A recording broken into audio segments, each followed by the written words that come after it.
Hello everyone, welcome back to another blog of our summer vacation. আজ যাচ্ছি সুইজারল্যান্ডের একটা বিখ্যাত জায়গা ল্যাটারব্রুনেনের একটা ফলস দেখতে। যে ল্যাটারব্রুনেন ট্যুরিস্ট স্পট হিসেবে যেমন ফেমাস, তেমন শুটিংয়ের জন্য বিখ্যাত।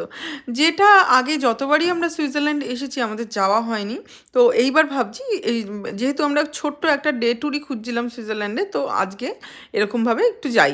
তো সুইজারল্যান্ডে একটা অদ্ভুত ব্যাপার হলো, আমরা এই নিয়ে 4 নম্বর বার সুইজারল্যান্ড আসলাম। যতবারই আসি না কেন, যেই রাস্তা দিয়ে যাই না কেন, এতটাই অপরূপ শোভা, অপূর্ব প্রকৃতির যে শোভা, তা আমাদের ভীষণভাবে মুগ্ধ করে।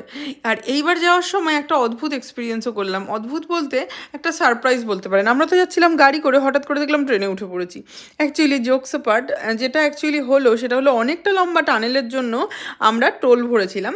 তখন জানতাম না যে এতটা কেন লাগলো। বেশ টাকাটা অনেকটা হওয়াতে বেশ গায়ে লেগেছিলো, বুঝলেন তো। তারপর বেশির কারণটা বুঝতে পারলাম ঠিক একটু সময়ের মধ্যেই। হঠাৎ করে দেখলাম গাড়ি সহ আমরা ট্রেনে উঠছি। বেশ মজার এক্সপিরিয়েন্স। আর সেদিন ওয়েদারটা ছিল বেশ ভালো, না ঠান্ডা না গরম, বেশ ভালো লাগছিল। বাইরে যেমন সুন্দর রোদ ঝলমলে ওয়েদার, তেমন প্রকৃতির শোভা। আর কিছুটা যাওয়ার পরে হঠাৎ করে মনে হলো অন্ধকারের কারণে যে মেট্রোর মধ্যে বোধহয় রয়েছি। কলকাতায় মেট্রোতে যেমন হয় সেরকম, শুধু ভিড় নেই আর আমি গাড়িতে বসে আছি, এটাই যা ডিফারেন্স। আর এই গাড়ি নিয়ে ট্রেনে উঠে যাওয়ার এক্সপিরিয়েন্সটা আমার কীরকম, সেই গাড়ি নিয়ে জাহাজে উঠে যাওয়ার এক্সপিরিয়েন্সের মতন কিছুটা মনে হলো, যেন একই রকম রিলেট করতে পারলাম। সেই আন্দামানে যখন ঘুরতে গেছিলাম ছোটোবেলায়, তখন ওরকম, ছোটোবেলায় না কলেজে পড়তে যখন গেছিলাম, তখন ওই রকম দেখেছিলাম যে গাড়ি সহ জাহাজের উপর উঠে যায়। তো সেরকমই এটা এটা আবার আরেক রকম এক্সপিরিয়েন্স ট্রেনে ওঠার। আর ইন্টারল্যাকেনের এই যে সব থেকে বড় লেকটা, এটা আমরা কিন্তু ইন্টারল্যাকেন আজকে যাবো না, তো তাই জন্য আমরা ডিরেক্ট চলে এসেছি ল্যাটারব্রুনেনে।